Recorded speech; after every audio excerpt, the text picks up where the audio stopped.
How to lace Adidas Campus 00s. I'm going to tell you how to lace Adidas Campus 00s. You've got the sneakers, clean, minimal, perfect for just about anything. But how you lace them? That's the fine detail that makes them yours. The Campus 00s are a blank slate, low cut and subtle. They can flex a wide range of lace styles, whether you're keeping it classic or getting creative. If you want no effect look, loose lacing is your go-to. Thread them straight across, cross the laces outside in, and leave the tops untied or tucked for the skater style ease.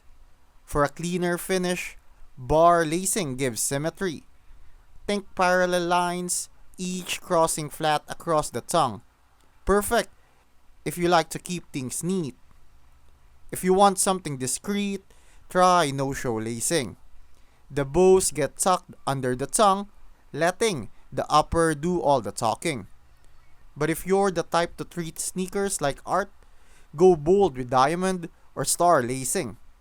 Graphic structured and guaranteed to draw attention.